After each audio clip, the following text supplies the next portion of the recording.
Mau ngapain BPJS ke depan?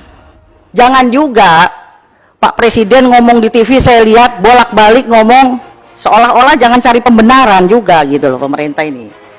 Ini loh yang udah saya berikan untuk rakyat, yang sudah dibayar oleh pemerintah negara sekian triliun. Nggak penting rakyat lihat itu.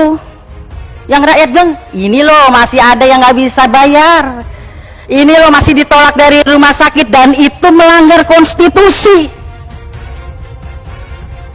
Jadi saya perlu ingatkan nih teman-teman semua, baik Kementerian BPJS, Badan Pengawas maupun DJSN, dan kita semua yang ada di sini, mumpung tanda tangan kita masih laku, apa sih sebenarnya historinya bisa lahir BPJS itu apa? Kan ingin memotong birokrasi kesehatan supaya tidak berbelit-belit. Dulu ada Jamkesmas, Jamkesda, Askeskin, SKTM, bla bla bla bla, supaya mimpi kita ada jaminan sosial tingkat nasional, sehingga orang Pandeglang sakit di Bandung, orang Papua sakit di Aceh, itu semua hak warga negara Indonesia. Kita orang Indonesia punya hak yang sama. Itu perintah Undang-Undang Dasar 45 pasal 28H. Terus argumentasinya, iklannya di TV, saya muak kalau lihat gotong royong. Dengan gotong royong, yang sehat memberi yang sakit, semua tertolong. Gotong royong itu yang kata Bung Karno, bukan begitu. Misalnya bikin got, oh ada yang punya teh, ada yang punya singkong rebus, ada dengan sukarela, dan punya itu konsep gotong royong benernya dari Pancasila, Sila, Trisila, Ekasila, itulah gotong royong. Kalau gotong royong orang dipaksakan itu pemerasan. Kamu boleh nggak kena ini mandiri, harus satu keluarga 5 orang, itu yang tadi dibilang sama Adinda Anwar. Suruh ikut 5 orang, itu pemerasan, saudara menteri. Gotong royong yang dia udah tahu satu keluarga dia yang rawan sakit, anakku yang nomor 3, oh gajiku segini. Tadi siapa yang katanya mau ngeliatin nanti di daerah pemilihannya, saudara Salehno, saya yang sehari 20.000, dia bisa menggotong royongkan satu orang. Ya udah, alhamdulillah, itu harusnya tanggung jawab negara loh, tanggung jawab pemerintah loh. Dia udah mau menggotong royongkan satu orang, jangan dipaksa juga dong 5 orang. Itu namanya pemerasan. Tanggung jawab negara, jangan lagi bicara nanti rugi dong BPJS, nanti pemerintah rugi dong. Bung Karno dulu memerdekakan republik ini, saudara menteri, ini kan tentara, pasti belajar dong Lemhanas. Saya nggak belajar Lemhanas, saya tahu. Bung Karno dulu nggak pernah mikir tentang gaji tentara segini, PNS, nggak. Yang penting proklamasi, kami itu dulu. Ini jauh usah mikir, negara tidak boleh berbisnis dengan rakyatnya, tidak boleh. Maka itu perlu lompatan. Kalau belum udah takut rugi, takut mundur. Pak Jokowi wali kota sudah bisa memikirkan 250.000 rakyatku di Solo harus bagaimana sehat semua, pintar semua, dapat pekerjaan semua. Itu perintah undang-undang, bukan neko-neko. Begitu jadi gubernur DKI yang memikirkan 9 juta, begitu jadi presiden 260 juta. Makanya perlu yang bantu-bantu ini memikirkan. Jadi bukan ini data, ini kalau itu mah udah yang satu bisa ngerampok, kalau bisa yang lain juga ngerampok, begitu. Tapi ini hak rakyat. Undang-undang kesehatan juga mengatakan di situ, tapi mana rakyat ada yang terbela? Nggak ada. Padahal udah kita cantumkan di Undang-Undang Kesehatan pasal 32. Rumah sakit menolak pasien, sanksi di pasal 190. Baru nolak saja sanksinya 2 tahun, dan saya dulu nggak mau bilang atau 200 juta. Kalau karena ditolak yang tadinya dia stroke ringan begini jadi permanen gini apa mati, 10 tahun dan 1 miliar. Tapi nggak pernah ada pasien dipenjarakan dapat itu si dokter atau perawat atau apa, tapi selalu pasien yang jadi kalah. Padahal kita udah cantumkan kedaulatan pasien di pasal itu, nggak pernah disosialisasikan. Karena teman sejawat itu ikatannya terlalu tinggi. Saya pernah dibully sama ID di somasi, bukan dokter Terawan aja. Karena statement saya yang menyakitkan, saya bilang dokter lebih jahat daripada polisi. Polisi nilang orang sehat, dokter nilang orang sakit.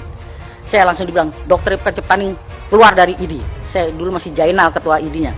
Saya bilang, Jenal, yang milih gue bukan lu, yang milih gue rakyat Sukabumi. Saya statement gitu, saya bilang sama anak saya yang dokter, kalau kamu mau jadi dokter jangan jadi pedagang. Kalau jadi pedagang tidak bisa jadi dokter. Nggak boleh dua-dua itu dijadikan.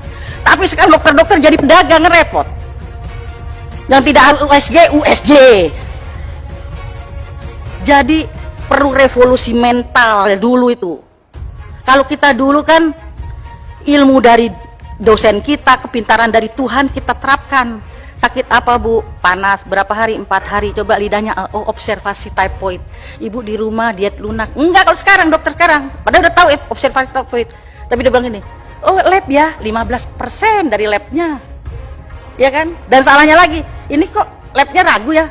Ulang Bu, kan bukan salah pasiennya. Double 15%. Itu alat terpakai, konsul dokternya dapat, ya kan? Itulah kapitalisme masuk di bidang kesehatan. Yang tadinya kesehatan itu orientasi sosial, karena pengaruh kapitalisme bergeser menjadi komersial. Ini tanggung jawab kita bersama.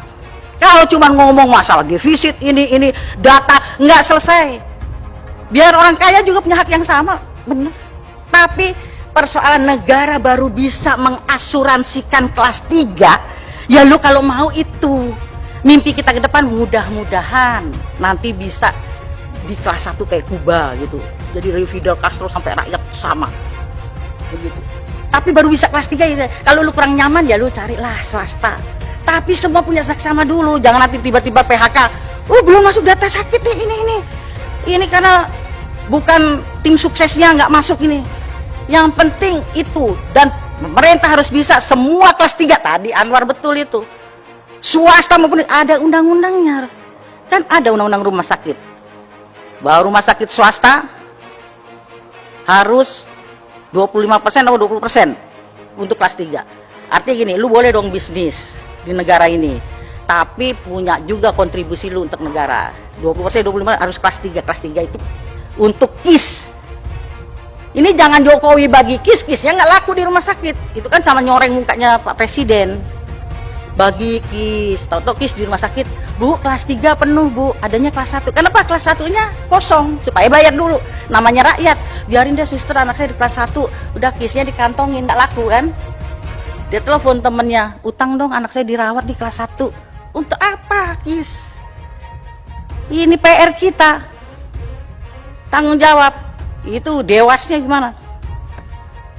Ini harus kita awasi, dan ini kebobolan di mana-mana pasti terjadi lah. Karena revolusi mental buat kita semua, dokternya kayak perawatnya kayak orang rumah sakitnya kayak BPJS ya semua salah. Udah. Saya itu pernah berhayal mau mimpi mau tidur itu. Mimpi saya ke depan itu bagaimana ya suatu saat tidak boleh satu orang pun yang tertolak dari rumah sakit. Karena Undang-Undang Dasar 45 pasal 34 mengatakan negara berkewajiban menyediakan fasilitas kesehatan untuk semua rakyat. Artinya tidak boleh satu pun yang tidak terlayani.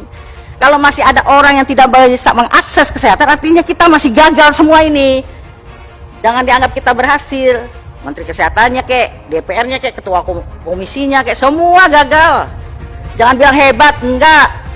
Sama semuanya, jangan tepak dada. Masih ada di sekitar kita yang nangis. Bayi tidak bisa pulang di Bekasi karena ditahan rumah sakit. Bayangin. Soal itu, Pak, kalau punya KIS nggak apa-apa kan dia nggak pakai. Pasti dia pakai dong Jasindo. Makanya udah nggak usah data. Jadi usul konkret saya, sudah Menteri Kesehatan, usul pada Pak Jokowi. Kan sama-sama UGM. Belum ada presiden dari UKI.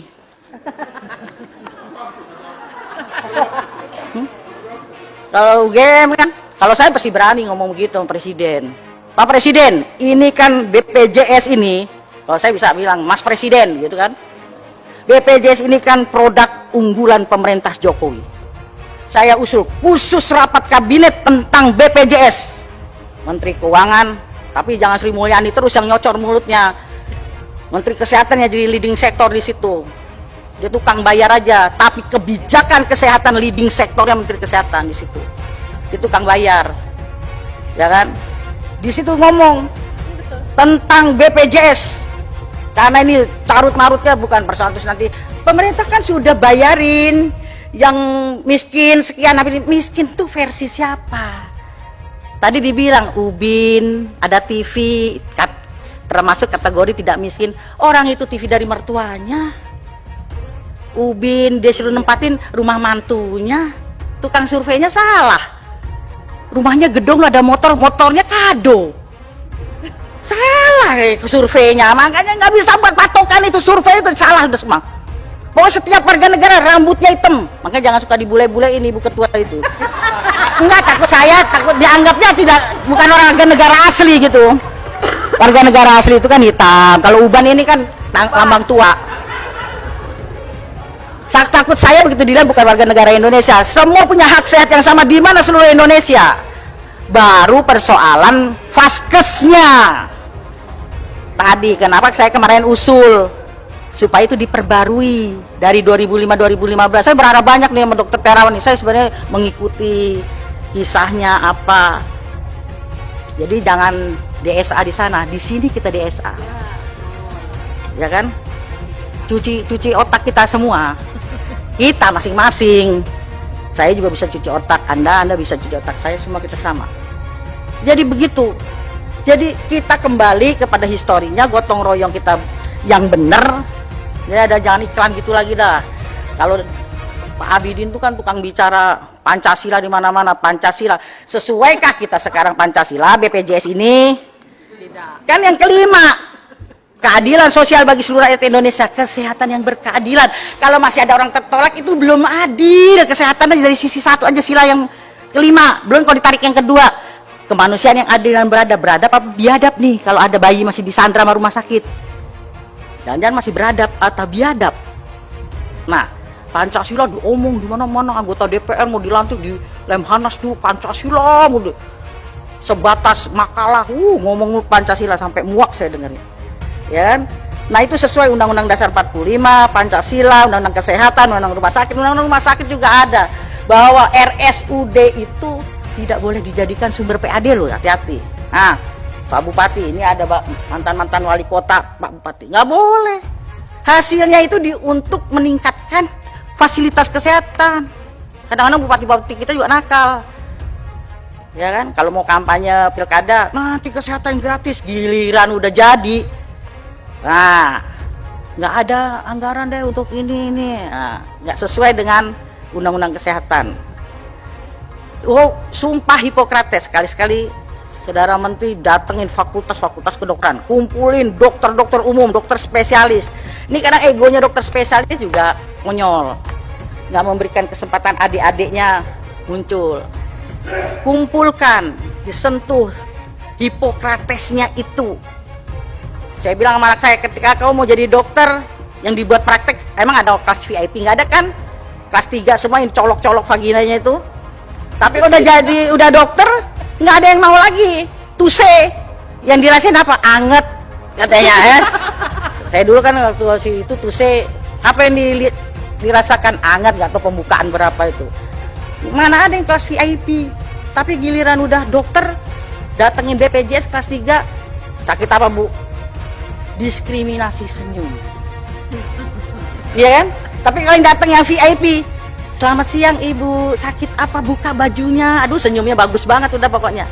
Makanya saya pernah mengidekan rumah sakit tanpa kelas. Tapi nggak dikasih izin.